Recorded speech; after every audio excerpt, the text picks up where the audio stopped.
To get my mortal enemy out of my life, I followed some ridiculous advice I found online. In front of every one of his clients, I shrieked at the top of my lungs, "Chase, I like you." Sure enough, he fled in terror and didn't bug me once for the rest of the day. I thought I'd won. Until after midnight, when he kicked my door open, eyes bloodshot, and pinned me to the bed. Liv, say that again? Before we go any further, please subscribe to this channel and tell us in the comments where you're listening from. I, Liv, have one indelible stain on my life, meeting Chase. No, stain isn't strong enough. He is a dried up, reflective cow patty glittering smack in the middle of my otherwise brilliant road. From freshman lectures to senior capstones, all the way to the present, 2 enemy firms, 2 workaholic champions. He's the poltergeist glued to my shadow. If I make the honor roll, he snags the national scholarship. If my pitch deck earns an A, his win's an A+. If I pull an all-nighter, he practically moves into the office. Compete until oxygen runs out. Drop one of our names, and the other follows automatically. Liv? Oh, the Liv who can never beat Chase. Chase?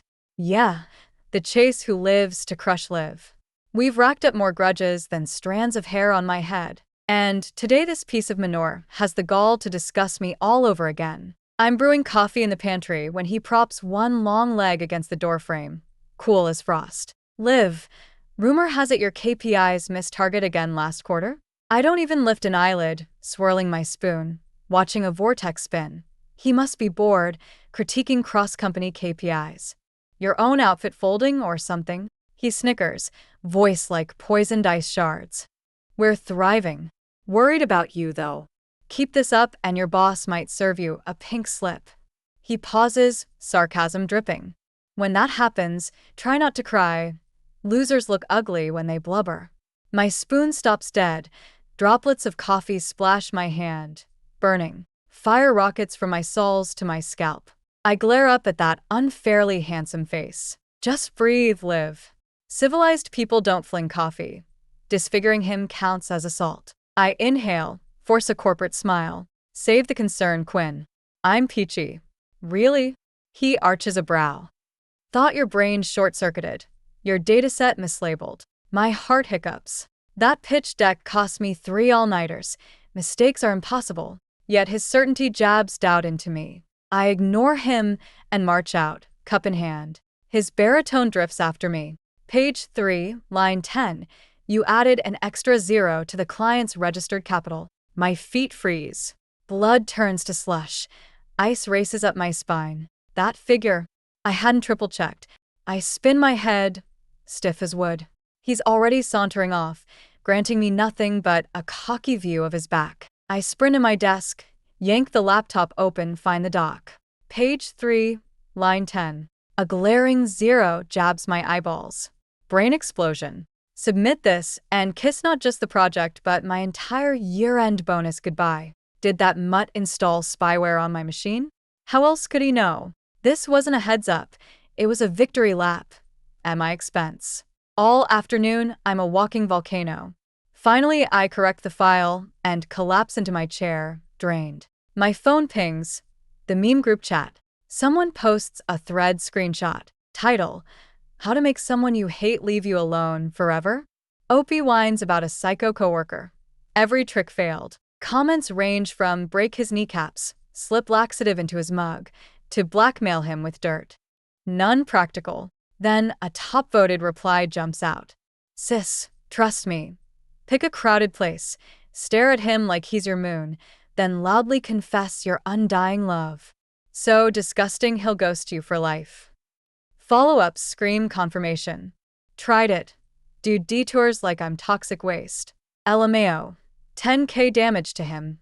0 to me. My pupils widen. A wild, trashy plan hatches. Chaste confession, public setting. You enjoy laughing at me, turd? Fine.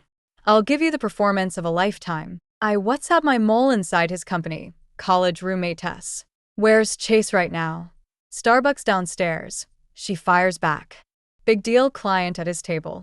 Starbucks. VIP client. Perfect. I rocket from my seat, grab my bag, heart sprinting from exhilaration. not fear. Chase, your easy days and now. He sits ramrod straight by the panoramic window, black suit sharper than my life goals. Opposite him, a middle-aged balding man, obviously the whale. I plant myself at the entrance, suck in air, give myself a 3-second pep talk. Channel Oscar-level acting. This is pest control, not romance. I smooth my wind-blown hair, switch my expression to lovelorn tragedy, and step forward. Click-clack of stilettos ricochets through the hushed cafe, head swivel. Excellent, audience acquired. Chase senses the disturbance, brows knitting. When he spots me, bafflement flickers across those pretty eyes. No time for him to speak. I rush the table like a homing missile. Chase. The whale is so syrupy, I nauseate myself. His cup jerks, coffee nearly sloshing out. The bald client gapes. Chase's forehead forms a Sichuan character. He growls under his breath. Liv, have you lost it? I'm not crazy. I'm sanely insane. Ignoring the warning, I seize his wrist, scorching skin contact. But the show must go on. Tears well in record speed. My voice quivers. Chase, I know I shouldn't interrupt, but I can't hold it in. I think of you non-stop. Can't eat, can't sleep. I won't lie to myself anymore. His complexion cycles from stunned to ashen. He tries to yank free. I clamp tighter. Mouth parted. He attempts words. I bulldoze him by cranking my volume to max. Chase. I like you. I have for ages. Stop avoiding me, please. Pin drop silence. Every jaw unhooks. Eyes ping-pong between us, glowing with gossip hunger. The client's spoon clinks into his cup. Chase petrifies. Hairline fissures splinter his glacial mask. Shock, disbelief, existential reboot. Mission accomplished. My inner gremlin cartwheels. Yet my exterior stays heartbroken. Time for curtain call. I gaze at his catatonic mug, ecstasy bubbling inside, while delivering the farewell line. No answer? I get it. I release him, retreat a wobbling step, squeeze out 2 crocodile tears. Sorry for ruining your day. Covering my face, I bolt out of the cafe. Behind me, a vacuum of silence spacious enough to park a jet. I picture him melting into the floorboards from sheer mortification. As soon as I round the corner, my sorrow evaporates. Uncontrollable laughter seizes me. Leaning against a pillar, I shake, tears streaming. Better than nailing a $1 million pitch. I watch through the glass as Chase flounders, blurting explanations to the client whose eyes now ooze pity and curiosity. Satisfied, I strut away. The rest of the day was blissfully quiet. Chase didn't send a single message, didn't show his face once. I coasted through the afternoon, clocked out an hour early, and treated myself. Back at the loft, I uncorked a bottle of Cabernet, poured a brimming glass, and stretched out on the couch, legs swinging. Liv, you're a genius. I toasted aloud. I took a happy sip, opened my phone, and prepared to flex my victory in the group chat with my meme squad. Then, bang. My front door exploded inward, kicked clean off the hinges. Splinters flew. The glass slipped from my hand, Merlot splashing across the floor like a crime scene photo. A tall silhouette filled the doorway. Chase. He reeked of whiskey, hair wrecked, tie yanked sideways. His eyes were so red they looked ready to bleed. He advanced 1 measured step at a time, each footfall drilling straight into my rib cage. My brain blue-screened. This was not in the script. He was supposed to be allergic to my existence, not storming my apartment like an avenging god. Chase, breaking and entering is a felony. I yelped, leaping up, retreating while trying to sound fierce. Sour mash collided with the cedar note of his cologne, flooding my senses. He didn't speak, just pinned me with those scarlet eyes, hurting me until my spine smacked the cold drywall. Nowhere left to run. He slammed both palms against the wall, caging me inside the oven of his chest. Predator pose. I could feel his heart hammering like a war drum against my breasts. Liv, he rasped, voice sandpaper rough.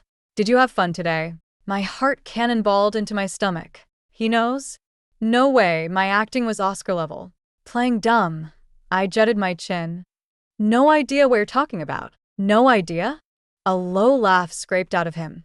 Half self-mockery, half something that almost sounded wounded. Must be the wine talking, Chase doesn't do wounded. He leaned down, whiskey breath ghosting over my cheeks. You walked into that cafe, looked my client in the eye, and said you were in love with me. Pretty gutsy, Sterling. Danger flashed in every syllable. I swallowed, CPU overheating for a believable line. I was. What impulse? Lost a bet? Truth or dare gone wrong? Or, he whispered, nose brushing mine, you were yanking my chain? The last 3 words landed like tiny mallets on my heart. Guilty as charged, but confessing is suicide. I rotated my eyeballs, summoned 2 crocodile tears, and lifted my gaze to his burning irises. I'm not playing. I meant every word. Meant it. He gave a bitter chuckle. Your version of love is confess, bolt, then ghost. I was shy, okay? I blurted, grasping the lifesaver. Terrified you'd reject me. Didn't have the guts to face you. I dropped my eyes, biting my lip in what I hoped looked maidenly mortification. 3 beats of silence. Then, voice low and broken in a way I'd never heard, he said, do you even know how long I've waited to hear you say it? Wait, what now? Before the gears clicked, his fingers tipped my chin up, his face filled my vision, and a whiskey-soaked kiss crashed over me like a rogue wave. Static. All I registered was heat, softness, the faint sweetness of red wine. His lips trembled against mine. Less seduction, more 10 years of hunger finally uncorked. When he let me go, I was damp-palmed and wobbling. We panted, foreheads touching, the air between us sparking like faulty wiring. I'll give you one do-over, he growled, eyes still blood-flushed. Say it again, I like you. Heartbeat in my throat, brain screaming abort mission. Survival override. I squeezed my eyes shut and squeaked. Oh, like you. His arms tightened. Breath hot at my ear, he declared. That's all I needed to hear. You're my girlfriend now, Liv. Run again, and I'll break those gorgeous legs.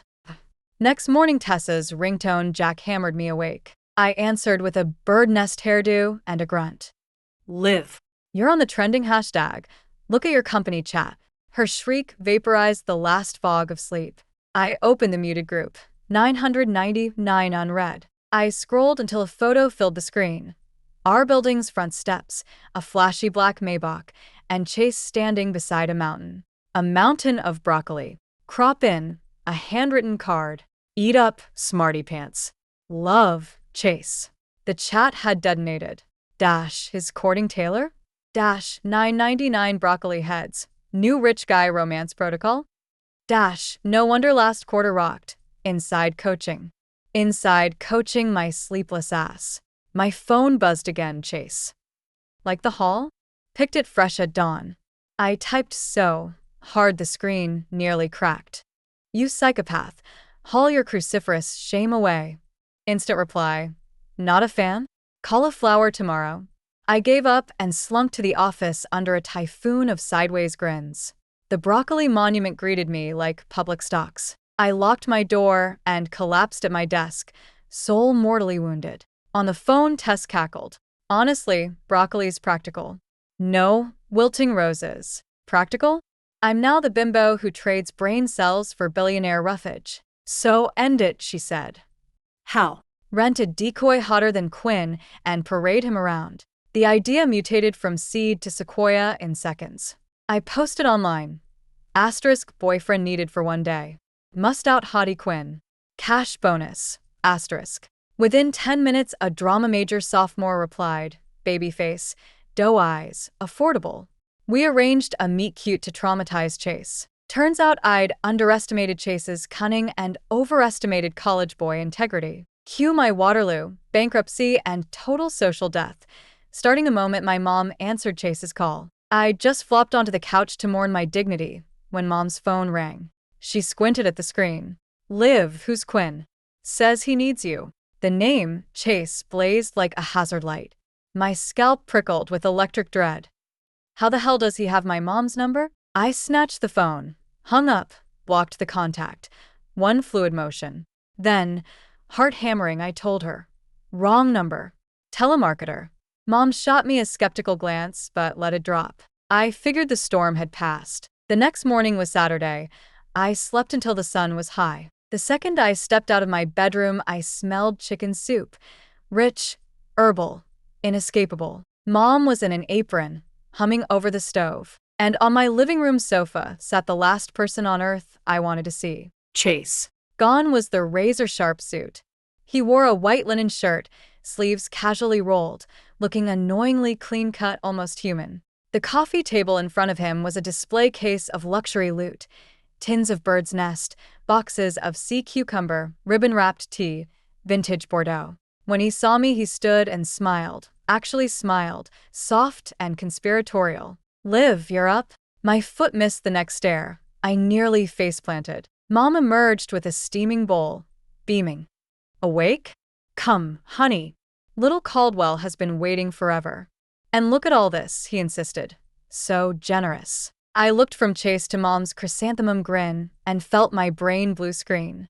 "Mom, what is he doing here?" "He came to see me," she answered, as if that were obvious. Honestly, dating and not breathing a word to your own mother. If he hadn't called, I'd still be in the dark. I almost coughed up blood.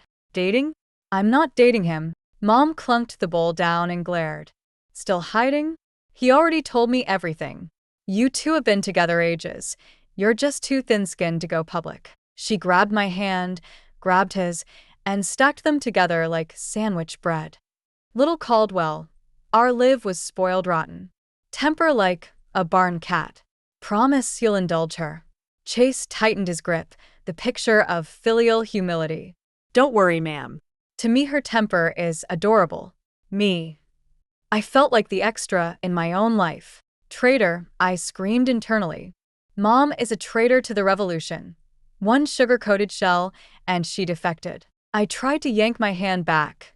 He held firmer. Bending to my ear, he murmured, "Keep still, or I can't guarantee what I might tell Auntie." A full body freeze. He was blackmailing me, right in my own kitchen. I stood hostage while he and Mom bonded over my diaper days disasters and my 5-year plan. The man could sell sunscreen to vampires. She was sold. Mid-conversation, she christened him son-in-law.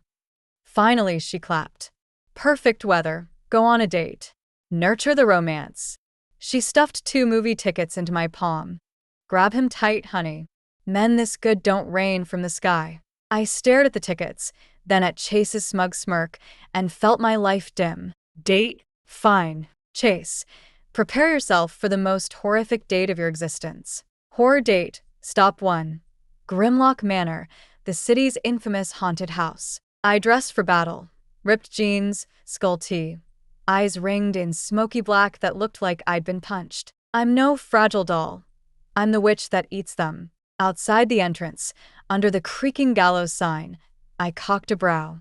Well, scared yet? I expected the standard male responses: eye roll, forced bravado, condescending lecture. Instead, he glanced at the facade, then at me. "If you like it, I'm in." Cool, unruffled, almost tender, completely off script. My practiced taunts jammed in my throat. I hauled him inside, rattled. Black corridors, sour air, recorded shrieks slicing through speakers. I talk big, but my pulse was already racing. 3 steps in, a wet-haired wraith lunged. Ah! I backpedaled straight into a wall of warmth, Chase's chest. He'd moved behind me, hands steady on my shoulders. His cologne, cedar, sea salt, blotted out the fake gore. "I've got you." Low vibration against my scalp, arms caging me. For the rest of the maze, he ghosted half a step behind, shielding me every time an actor sprang out. I started stiff, then stopped resisting. Funny, hide in his jacket and rubber spiders feel stupid, not scary. My heartbeat was embarrassingly loud by the time we spilled back into daylight. Legs, jelly, Chase. Only a few strands of hair out of place. He studied my chalky face, smile ghosting his lips. "So you do scare." I was not scared. The ventilation sucked, low oxygen. He didn't argue, just lifted a hand to tuck damp bangs behind my ear. Cool fingertips grazed my temple. I jumped like I'd been burned. Awkward ballooned. I blurted the first counterattack that came to mind. "Hot pot time. Extra magma." 2 hours later, I sat opposite him, eyes streaming, tongue numb, staging a coup. He methodically dunked devil-level spicy beef, cool as ordering iced tea. Eat up. You look flushed. I gaped at the slice of tripe he parked in my bowl, an insult atop injury. Is he a robot? Does he even have taste buds? Haunted house. Fail. Chili inferno. Fail. Operation humiliate chase. Total bust. He drove me home, engine idling beneath my building, silence thick. I reached for the seatbelt latch, he spoke. Live. What? I snapped. Streetlight flecks glittered in his eyes. I had fun. One frantic hiccup of my heart. I looked away. Yeah. Let's do it again, he added. Alarm bells clanged in my skull. Again? So I can implode from secondhand embarrassment? Time for the kill shot. Chase, you asked for it. Kill shot. A $2,000 rental, Leo, drama major gig actor, moonlighting as arm candy. We met at the Starbucks downstairs from Vance, same spot where I'd confessed to Chase last time. Symbolic cleansing of shame. I wore the most expensive dress I own, killer heels, makeup sharp enough to slice glass. Leo waved from a corner table. White shirt, baby face, dimples flashing. Live. I slid in across from him. Lines memorized. He flashed an okay sign. Born ready. I texted Chase. At Starbucks. Need you down here. 3 minutes, he appeared, paused at the threshold. Eyes narrowing at Leo. He strode over. Curtain up. I looped my arm through Leo's, sugar sweet. Leo, you're too good to me. He tapped my nose, playing along. You're my girl. Who else am I gonna spoil? Chase's face darkened, storm rolling in. Who's he? I tilted my head, voice honeyed. Oh, right, this is my boyfriend, Leo. Leo, this is an acquaintance, Quinn. Boyfriend. Chase's laugh could sharpen knives. Leo withered under the stare but kept his smile plastered on. Live. His looking at you like he wants to murder me. I opened my mouth. Chase yanked out the chair beside me and sat, legs crossed. Interviewer from hell. School? Major? Monthly allowance. Leo blinked, mouth opening and closing. I cut in. Chase, knock it off. This isn't a census. He ignored me, gaze still drilling holes through Leo. Judging by the outfit, family's average income. Leo's cheeks flushed. I slammed my palm on the table. Enough, Chase. Who do you think you are, talking about my boyfriend like that? Chase finally looked straight at me, a flicker of disappointment in his eyes I couldn't read. Liv, he said, is your taste really this bad? Then he did something that left me gaping. He pulled a black card from his wallet and tossed it onto the table. Name your price, he told Leo. How much to leave her? Me. Leo. This ridiculous drama, right out of a CEO romance, actually happened to me. My eyes nearly popped out of their sockets. I was shaking with rage, jerking to my feet. Chase, have you lost it? You think money solves everything? Our feelings aren't for sale. Yet my devoted fake boyfriend, the instant I finished, quivered and lifted a finger. 1 million? Me? Chase didn't even blink. The card holds 10 million. Password is 6/8. Take it, get lost. Leo's eyes went incandescent, twin 200-watt bulbs. He shot up, snatched the black card from the table, stepped to me, and clasped my hand with Oscar-worthy sincerity. Liv, listen to me. He is your true love. Don't let him slip away. A man that gorgeous, loaded, and loyal is a once-in-a-lifetime find. I wish you 100 years of bliss and kids. With that, he bowed, spun on his heel, and sprinted off, faster than a startled hare. The cafe sank back into mortified silence. Every patron stared like I'd grown a second head. I stood frozen, my cheeks hot enough to fry an egg. Chase rose, walked over, tucked a loose strand of hair behind my ear. His voice carried a smug little purr. Now can we talk? My dear girlfriend. Staring at his stupid, hittable face, I realized my life wasn't just gloomy. It was pitch black, so dark I couldn't see my own hand. Infinity, infinity, infinity. Once my fake boyfriend defected for 10 million, I quit fighting fate. I surrendered. I was doomed to live under the shadow of that jerk Chase, burning and drowning at once. Office gossip about us had already reached mythical proportions. Frenemies to lovers, second chance romance, tyrant CEO and his runaway bride. Each new rumor made me want to tunnel into the earth. Chase, of course, soaked it up, pulling up outside our building every evening at 5 sharp, rain or shine. His Maybach had become our lobby's unofficial landmark. Even the security guard greeted me now. Evening, Avery. I corrected him twice, gave up, and prayed for the meteor to hurry. Just as I resigned myself to this circus, a bombshell landed. Vance Media and Chase's firm were now head-to-head rivals for the West River District development. The contract was a kingmaker. Whoever won would own the market for the next 5 years. Our CEO personally formed a task force and put me in command. At the bidding kickoff, finding Chase opposite me felt inevitable. The conference room crackled, like it was full of nitroglycerin. Strip away the messy, personal crap, and we were both ruthless. No prisoners, no mercy. For the next 2 weeks, the office was my home. Meetings, pitch revisions, fieldwork, repeat. We bled each other dry. He poached our key data source today. I siphoned his lead engineer tomorrow. Colleagues started sweating for me. Taylor, you sure you won't be kneeling on a washboard tonight after fighting Quinn like that? I laughed cold. Business is business. Privately, he and I are sworn enemies. Truth, I was terrified. I knew his brain precision circuitry, always spotting the weakest rivet, so he could hammer it clean off. And he did. The final proposal was due tomorrow when I spotted a fatal flaw. Our environmental impact numbers were stale. The fresh dataset belonged to Chase's team, sole access. Without it, our entire pitch would be ruled invalid. I panicked, ran every trick in the book with my team, came up empty. Hours ticked away. I stared at the city lights outside my window, despair tasting like copper in my mouth. Was I really going to lose to him again? My phone rang. Chase. I snarled, answering. Here to gloat. Silence then. Liv, are you a piglet? Here came the insults. You're the pig. Your whole lineage is pigs. If you'd move that cauliflower you call a brain and check the assessment board's archive, you'd find the dataset. Archives? My pulse lurched. I hung up, lunged for my laptop, dove into the agency site. In a dusty corner, historical archives. A password-protected PDF waited. I typed my birthday. The file bloomed open. The missing, up-to-the-minute eco report. I sagged, eyes wet. I'd won. No, he had let me win. Why? Infinity, infinity, infinity.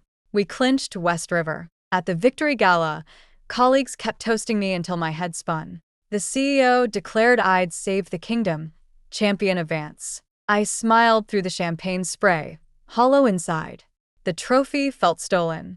After party, I walked home alone. Night wind slapped my cheeks. I hovered over my phone, finally hit call. He picked up at once, voice tired. Hey, why? I cut straight.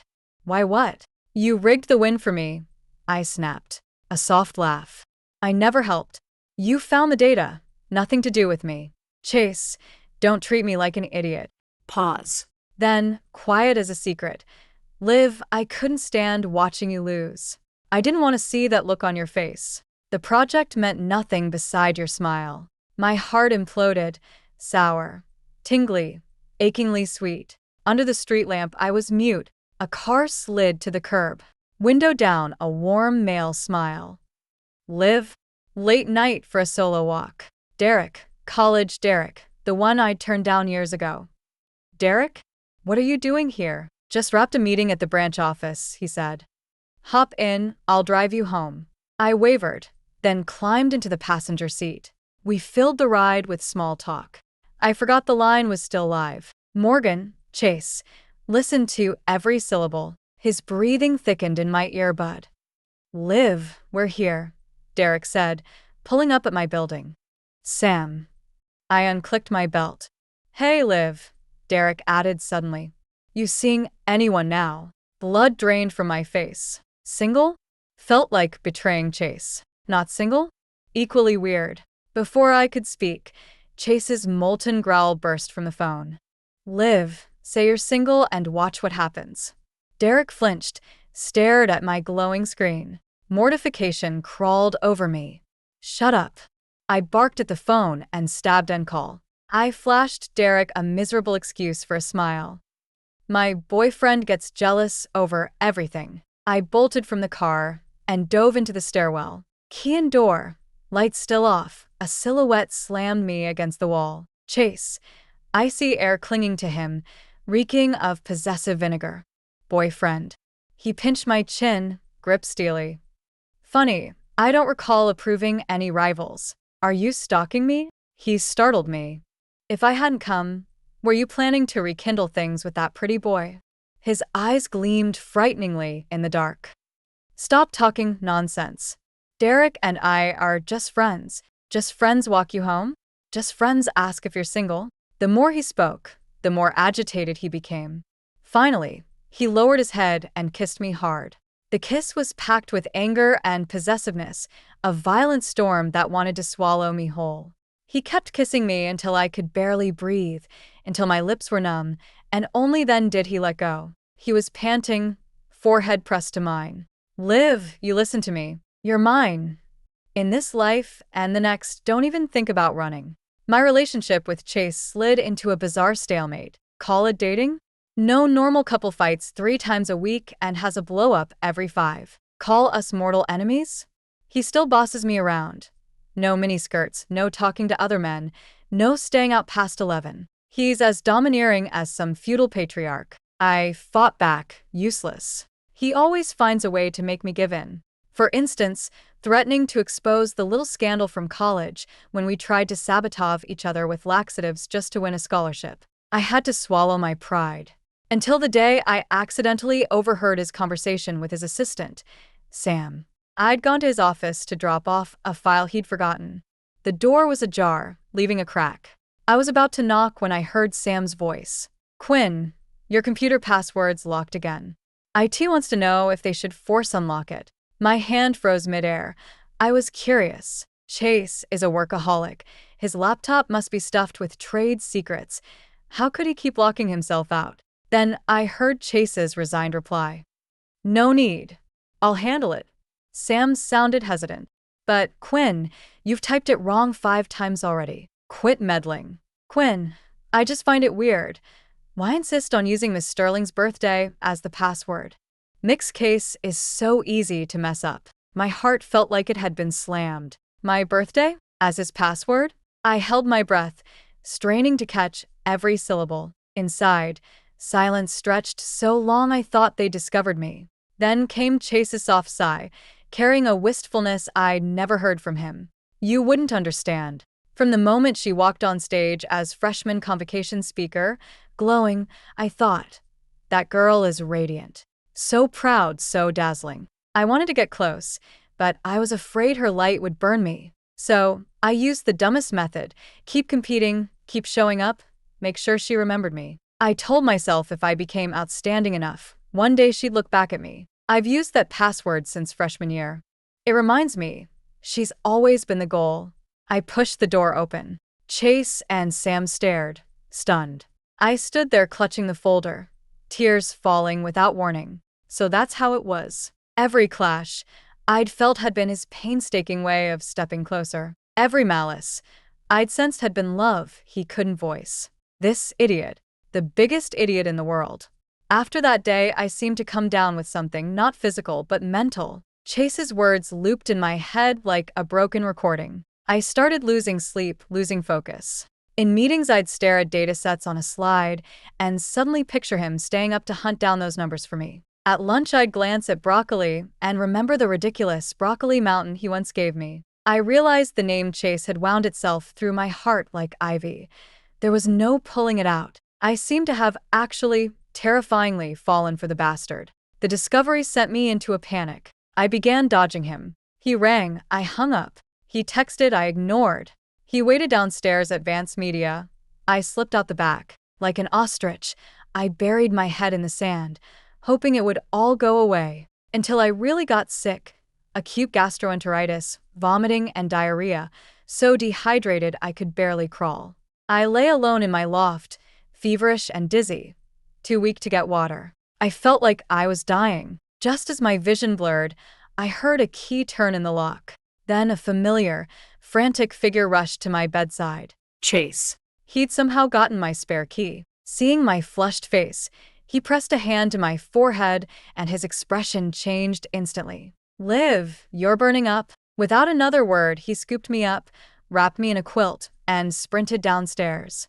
His arms felt steady warm. I leaned against his chest, hearing his heart hammer in panic, and the fortress inside me began to crumble.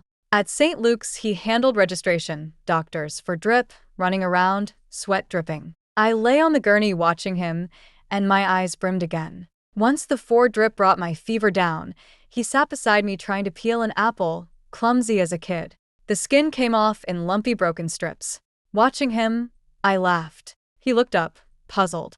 "What's funny?" "I'm laughing," I said. "That mighty Quinn can't even peel an apple." His face actually reddened. First time. He handed me the misshapen fruit. I took a bite. It was sweet. "Chase," I called. Huh? "Are you an idiot?" He froze, silent. Looking straight into his eyes, I asked, slow and clear. "Secret crushing on someone for 10 years, using childish tricks to catch her eye, then handing your trophies to her. Are you the dumbest fool alive?" His Adam's apple bobbed. Emotions I couldn't read surged in his gaze. "Yes," he admitted. "I'm a fool." "Then fool," I said, smiling through fresh tears. "Would you let a smart woman like me collect you?" "The day I was discharged," Chase confessed. Every workaholic champion stunt I'd pulled to beat him, he recast in absurd, touching ways.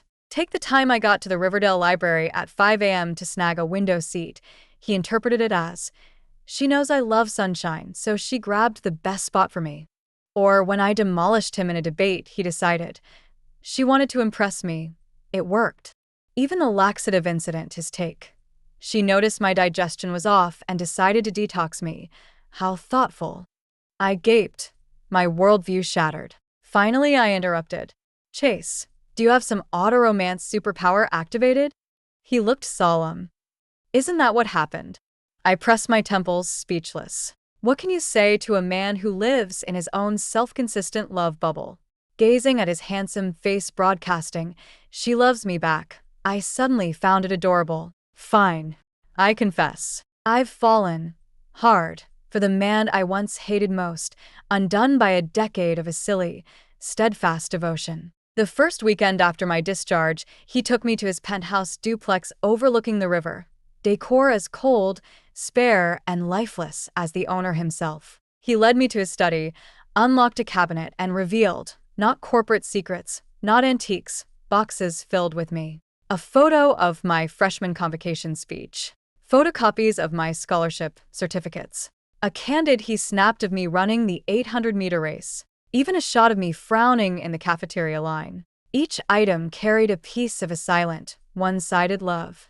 My heart soaked in warm water, softening, swelling. All those years when I'd been unaware, someone had loved me like this. Turning, I saw Chase hovering, hands unsure where to go. "Liv, I didn't let him finish. I rose on tiptoe and kissed him. He hesitated, then pulled me tight and deep in the kiss. No anger, no punishment this time.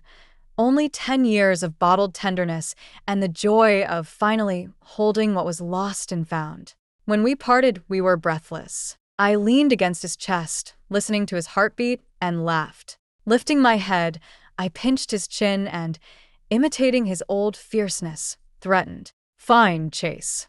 You asked for it. From now on, you're mine. Try running and I'll break your legs." He gazed at me, fondness spilling over. "Deal." He dropped a gentle kiss on my forehead. "Wouldn't want it any other way."